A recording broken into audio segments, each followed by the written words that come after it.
The rain lashed against the cracked pavement of the Bronx as John Hobbs stepped out from the shadows of a back-alley social club. At 35, he had become the youngest Don to command the city's most feared syndicate, a man forged in the fires of ruthless efficiency and absolute emotional detachment. His dark hair was meticulously styled, his sharp features set in a mask of cold indifference that served as his greatest weapon in the dark world. His pinstriped black overcoat was more than just Italian wool, it was armor against a world that only understood strength and blood. Power had come to John through iron-fisted control, but it had stripped him of the capacity to feel anything but the thrill of the hunt. He was adjusting his gold cufflinks, ready to signal his security detail, when a small, insistent tug at his coat stopped him cold. "Please, sir," a tiny voice pleaded, barely cutting through the heavy rhythm of the New York downpour. John looked down to find a small boy standing on the rain-slicked porch, looking no older than 4. He had dark, messy curls plastered to his forehead by the rain and eyes wide with a terror that no child should ever know. He wore a light-colored, puffy winter jacket and gripped the strap of a blue dinosaur backpack with white-knuckled intensity. "Are you in trouble, kid?" John asked, the instinct to dismiss the world vanishing as he dropped to one knee, ignoring the filthy rainwater soaking into his tailored trousers. The boy's lower lip quivered as he pointed toward a house down the alley. "My mom, she didn't wake up," Terry whispered, his voice cracking under the weight of his fear. The words hit the dawn with a force more jarring than a rival's bullet. "What do you mean she won't wake up?" John's voice, usually a low growl of command, turned sharp with urgent focus. "Where is she, Terry?" Inside, the boy sobbed, as he walked to the house door. His hand trembling as he touched the door handle. "She's on the floor. I shook her, but her eyes stay closed. Please, help her. Before we get into it, please like, subscribe and share so others can join us on this journey." The door creaked open, surrendering to the dim, flickering light of a cramped hallway that smelled of lemon wax and underlying dampness. John stepped inside, his polished boots heavy on the linoleum floor, every sense screaming of a tactical entry, yet his heart hammered with a foreign, frantic rhythm. Terry didn't stop to take off his boots, he ran toward the small living area, his blue backpack bouncing against his narrow frame as he called out for his mother in a voice that broke the suffocating silence of the apartment. John followed, his large frame making the 500-square-foot space feel even more confined, his eyes scanning for threats before they landed on the woman lying motionless beside a worn couch. Sharon lay on her side, one hand outstretched as if she had been reaching for the phone on the coffee table before the darkness took her. John rushed to her side, dropping to his knees with a thud that echoed through the quiet room, his expensive trousers forgotten as they soaked up the chill of the floor. His fingers, usually steady enough to handle a firearm without a tremor, shook as he pressed them against the cool skin of her neck, desperately searching for the pulse of a woman he didn't even know.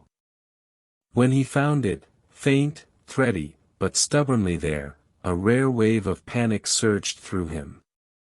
He looked up at the walls, which were covered in Terry's colorful drawings and a calendar marked with grueling shift schedules, realizing this wasn't a battlefield where he could simply eliminate an enemy to win. The enemy here was invisible: exhaustion, sickness, and a poverty that had driven a mother to the edge of collapse. Terry stood over them, his lower lip trembling as he watched the man he'd found in the rain try to bring his world back to life. In that moment, the Don felt the weight of his pinstriped armor vanish. He wasn't a soldier protecting a territory, but a man realizing that for the first time in his life, he had to be a savior. He pulled out his phone, his voice a low, urgent rasp as he commanded the dispatcher to send help, his hand never leaving Sharon's cold, fevered brow. The sterile white corridors of St. Jude's emergency wing felt like a cage to a man used to the open sprawl of his empire, but John Hobbs refused to move from the uncomfortable plastic chair where Terry sat huddled against his side. The boy had finally succumbed to exhaustion, his head resting on John's pinstriped sleeve, still clutching the straps of his dinosaur backpack as if it were an anchor. The quiet was shattered by the rhythmic heavy tread of polished leather on tile, the sound of John's personal security detail arriving in force. For men in dark suits, their presence radiating a cold, professional violence that sent a ripple of unease through the nursing staff, rounded the corner and flanked the seating area. "Sir," his lead enforcer whispered, leaning down. "The perimeter is set. We have cars at every exit. What are your orders for the interior?" John looked down at Terry's sleeping face, then at the heavy swinging doors where Sharon had been disappeared into a flurry of 4 drips and monitors. He knew the dark world he inhabited, a vulnerability like this was a target, and he wouldn't let the boy become collateral damage in a city that never stopped watching for a kingpin's weakness. "Lock it down," John commanded, his voice a low, lethal rasp that left no room for negotiation. "No one enters this floor except medical staff. I want 2 men at the elevators and 2 at the stairwells. If a fly buzzes in here without my clearance, I want to know about it." As his men moved with silent, practiced efficiency to seal off the ER wing, John felt a strange, protective heat rising in his chest, a sensation far removed from the cold calculations of his business.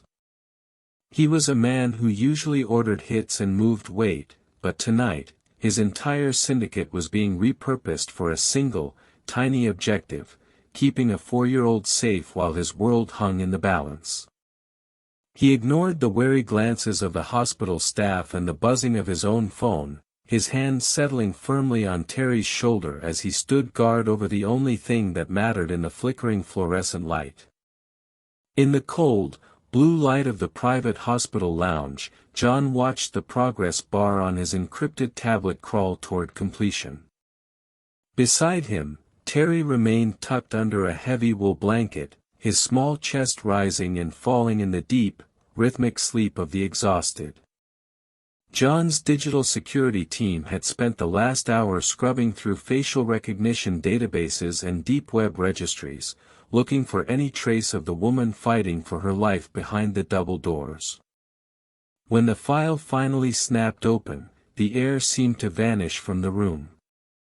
The woman he knew only as Sharon was identified in a grainier, older photo as Elena Moretti, the only daughter of Lorenzo Moretti. The realization hit John with the force of a physical blow.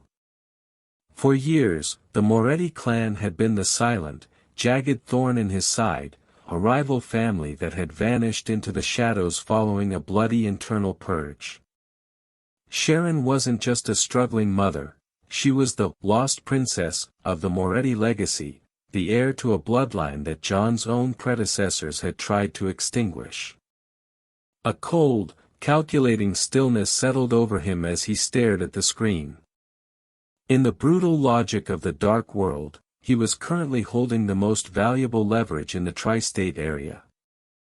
By all the laws of the streets, he should have already been calling his lieutenants to negotiate a surrender or a slaughter.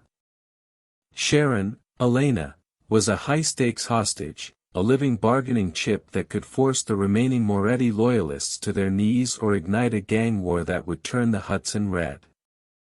But then, he looked away from the data and down at Terry. The boy's hand was still curled into a tiny fist, resting near the edge of John's expensive sleeve. This wasn't a tactical asset, this was a child who had trusted a monster to save his mother. John realized with a jolt of clarity that he was holding something far more dangerous than a hostage. He was holding the flickering spark of a family he had never permitted himself to want, and the city was about to become a godforsaken graveyard if anyone found out she was under his roof. He shut the tablet, the screen's glow dying as he leaned back into the shadows, his mind already weaving a web of protection that would cost him everything he had built. The transition from the sterile hospital lights to the obsidian corridors of John's fortified estate was seamless, yet for Terry, the change was overwhelming. The penthouse, a glass and steel fortress overlooking the rain-blurred skyline, felt like a cathedral built for a ghost.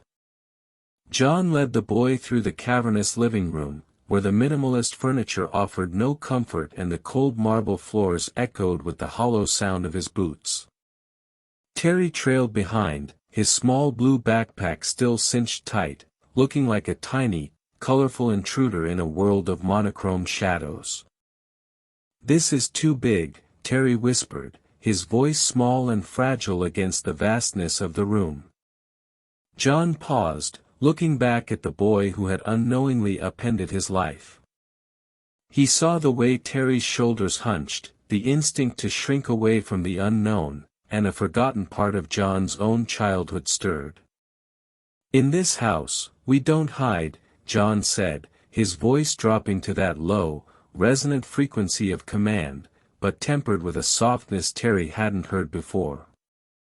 He knelt on the cold floor, bringing himself level with the child. "Pull your shoulders back, Terry. Look the room in the eye. When you walk like you own the ground beneath you, the world learns to step aside." He spent the hour not talking about power or blood, but showing a 4-year-old how to plant his feet and find his balance. It was a lesson in survival, gift wrapped in the guise of a game. As the night deepened, the fortress began to thaw. John, a man who measured his words like currency, found himself narrating the history of a dinosaur toy Terry pulled from his pack. When the boy made a particularly ridiculous roaring sound, a sharp, sudden bark of a laugh escaped John's throat, a sound so foreign to the room that even the Don startled himself. Terry giggled, the sound bright and infectious, and John realized the boy was giving him a lesson in return. While John was teaching Terry how to stand tall in a world of monsters, Terry was teaching the Don that his own heart wasn't a vault, but a door that had finally, unexpectedly, been kicked open. For the first time in a decade, the silence of the estate was broken not by a threat, but by the ordinary miracle of a child's joy. The antiseptic hum of the ICU was the first thing Sharon heard before the world slowly sharpened into focus. Her eyelids felt heavy, weighed down by the remnants of a deep, medically induced sleep, but the instinct to protect her son forced them open. The room was bathed in the dim, artificial twilight of early morning, and the first thing she saw was not a nurse, but the silhouette of a man who belonged in her nightmares. He sat in the shadows beside her bed, his pinstriped coat draped over the back of a chair, his presence radiating an authority that made the air feel thick and dangerous. She recognized the sharp, cold lines of his face from the hushed whispers of her childhood, John Hobbs, the man who had ascended the throne her father had lost. Fear, cold and paralyzing, surged through her veins, and her heart monitor began to skip, a frantic rhythmic chirping that filled the small space. She tried to sit up, her hand reaching instinctively for the empty space where Terry should have been. "Where is he?" she gasped, her voice a ragged, terrified rasp. "What have you done with my son?" "He's safe, Elena," John said, his voice a low, steady vibration that didn't move from its position in the shadows. The use of her real name was a strike to the chest, a confirmation that her sanctuary of silence had been shattered. But before the panic could swallow her, a small movement at the foot of her bed caught her eye. Terry was there, his messy curls peeking over the edge of the mattress.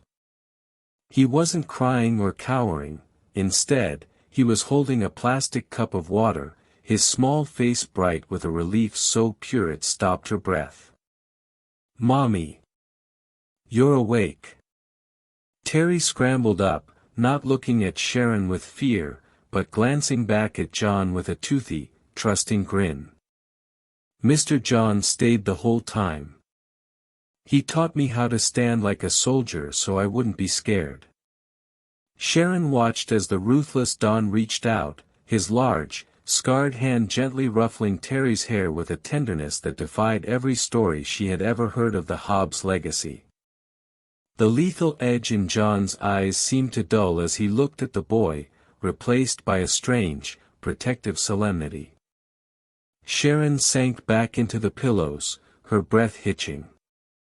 She knew the monster at her bedside could destroy her with a single phone call, but as she looked at her son's hand resting trustingly on the Don's sleeve, the icy wall of her terror began to crack, giving way to a bewildered, desperate hope. The rain had finally ceased, leaving the city in a cold, suffocating fog as John stood at the floor-to-ceiling window of his study. Behind him, the heavy oak doors groaned open, admitting a man who carried the scent of old tobacco and ancient grudges. Lorenzo Moretti moved with the stiff elegance of a king who had spent too long in exile. His eyes, sharp and predatory, swept over the high-tech security monitors before settling on John with a look of icy disdain. The air in the room instantly curdled. This was the meeting that decades of bloodshed had been leading toward. "You have something that belongs to me, Hobbs," Lorenzo rasped, his voice a dry echo from the dark world's past. "My daughter and the boy. You've played the Good Samaritan long enough. Return them to the Moretti estate by dawn, and perhaps I'll forget that you laid hands on my blood." John didn't turn around immediately. He watched the reflection of the rival Don in the glass, a ghost trying to reclaim a life he had failed to protect.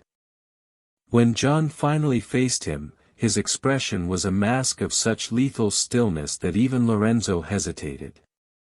"They aren't assets on a ledger, Lorenzo. And they sure as hell aren't yours anymore. You would risk a war for a woman you found in the gutter." Lorenzo sneered, his hand tightening on his cane. "My loyalists are already moving. By morning, your streets will be a graveyard." John stepped into the center of the room, his presence expanding until he seemed to dwarf the older man. "Then let them come," he said, his voice dropping to a low, terrifying whisper that promised total annihilation. "I found a boy in the rain who was brave enough to ask a monster for help. I'm not going to let his world fall apart again because of your pride. You want them? You'll have to walk through every soldier I have, and when they're gone, you'll have to walk through me. I will burn this entire city to the ground and rule over the ashes before I let you touch them." The silence that followed was absolute. For the first time in his long, violent life, Lorenzo Moretti looked into the eyes of a man who wasn't fighting for territory or profit, but for something far more dangerous, a family. Recognizing the truth in John's eyes, the old Don saw the end of his era and the beginning of a war he could never win. The tension in the grand boardroom was a physical weight, thick enough to choke the breath from the men gathered around the mahogany table. Lorenzo Moretti sat at the head, flanked by the last of his old guard loyalists, their hands hovering near concealed holsters. John Hobbs stood opposite him, not as a defiant soldier, but as a man holding the blueprints for a future that none of them had been brave enough to imagine. The silence was absolute, broken only by the rhythmic ticking of a grandfather clock that seemed to count down the final seconds of a dying era. John didn't reach for a weapon. Instead, he leaned forward, resting his hands on the table, his gaze steady and devoid of the usual cold malice. "We have spent 30 years painting this city in the blood of our fathers," John began, his voice a low, resonant vibration that commanded the room. And where has it led us? To hiding in the shadows, watching our children grow up in fear, and waiting for the bullet that inevitably has our name on it. I'm done with the cycle, Lorenzo. A murmur of disbelief rippled through the Moretti side, but John pressed on, his eyes never leaving the older dons. I am proposing a merger. Not a surrender, and not a ceasefire that will break the moment a territory is crossed. I'm talking about a permanent alliance. My infrastructure and modern networks combined with your legacy and deep-rooted connections. We become a wall that no one in this city can scale. Lorenzo narrowed his eyes, his voice a skeptical rasp.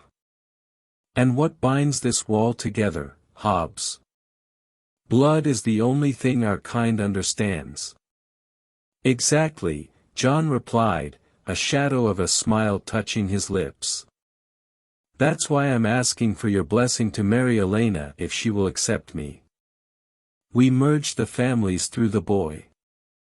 Terry isn't just a Moretti or a Hobbs, he's the future of both.